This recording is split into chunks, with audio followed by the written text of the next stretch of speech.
बाल विवाह की सत्य घटना। 15 साल की कोमल की कहानी, जिसे अपनों ने ठगा। पहले धोखे से बाल विवाह किया, फिर अनचाहा गर्भ और आखिर में आज़ादी। आखिर क्या है कोमल की असली कहानी? तो कहानी को पूरा सुनने से पहले अगर आप हमारे चैनल पर नए हैं तो हमारे चैनल को सब्सक्राइब करें एंड वीडियो को लाइक करें एंड शेयर करें।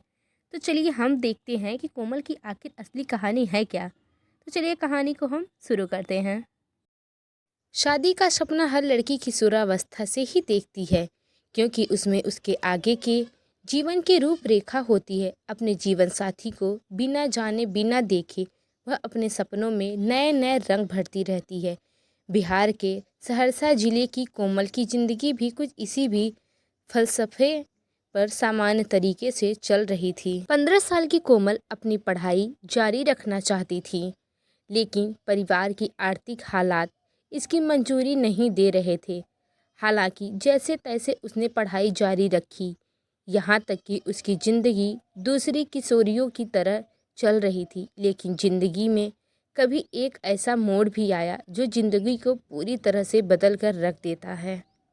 कोमल के साथ भी कुछ ऐसा ही हुआ। एक गलत फैसले और अपनों के धोखे ने ज़िंदगी को कभी न भूलने वाले जख्म दे दिए। हैरान करने वाली बात तो यह है कि अपने कोई और नहीं बल्कि उसके मातृपक्ष के से आने वाले एक रिश्तेदार का परिवार था।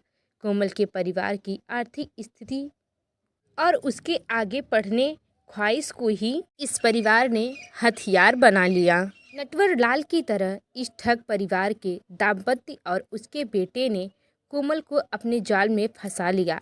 ठग परिवार ने कोमल को अपने सातिराना बातों से यह भरोसा दिलाया कि वे उसकी शादी राजस्थान में एक अच्छे परिवार में करवा देंगे और शादी के बाद भी वह अपने आगे की पढ़ाई अच्छे से पूरी कर सकेगी। अंधा क्या चाहे दो आंखें। कुछ इसी तर्ज पर इस साजिश परिवार ने कोमल को अपने चंगुल में पूरी तरह से फंसा लिया। कई दिनों की जालसाजी के बाद यह ठग परिवार कोमल को अपने साथ चलने पर राजी कर लेता है। इसके बाद की कहानी में सिर्फ दर्द, बेबसी, टूटे सपने और पछतावा है। इस तरह एक मासूम बच्ची दरिंदों के जाल में फंस जाती है और एक दिन परिजनों को बिना बताए ठग परिवार के साथ ट्रेन में के जरिए राजस्थान के कोटा जिले पहुंच जाती है। अपने साथ हो रहे साजिश से अनजान मासूम कोमल की जिंदगी इतनी तेजी से बदल जा रही थी कि उसे कुछ समझ नहीं आ रहा था। मानो ठग परिवार ने उस पर सम्मोहन सा कर दिया हो। वह चुपचाप उसकी हर बात मानती जा रही थी। अगले दिन उसे नज़दीकी गांव इटावा में ले जाया जाता है, जहां वे सब एक स्थानीय परिवार के यहाँ रुकते हैं। यह रात कोमल की ज़िंदगी की सबसे काली और मनहूस रात साबित हुई। ये दिन उसी घर में उसकी शादी कुछ लोगों की मौजूदगी में करवा दी जाती है।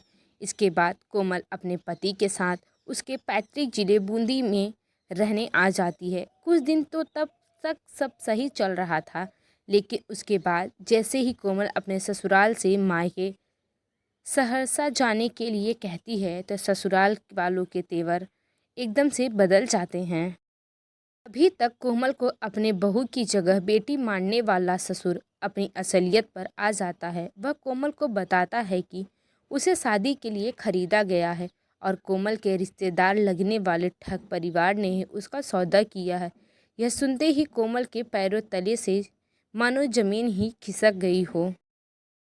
वह कुछ समझ ही पाती इससे पहले ही उस पर एक और वज्रपात हो गया, जब उसके ससुर ने कहा कि अपने पिता से 1,60,000 रुपये लाकर दे। अब धीरे धीरे कोमल को सब समझ आ गया कि उसे बेचा गया है और वह भी अपनों के द्वारा ही। वह असहाय थी और उसे कुछ समझ नहीं आ रहा था। राज्य में अनजान व्यक्ति के घर में अब वह दासी सी हो गई थी, जिसे खरीदा गया हो। इधर सहरसा में कोमल के लाचार पिता पुलिस थाने के चक्कर काटते रहे कि उसकी बेटी लापता हो गई है तलाश के लिए, लेकिन पुलिस का सच किसी से छिपा नहीं। फिर गरीब की सुनवाई कौन करे?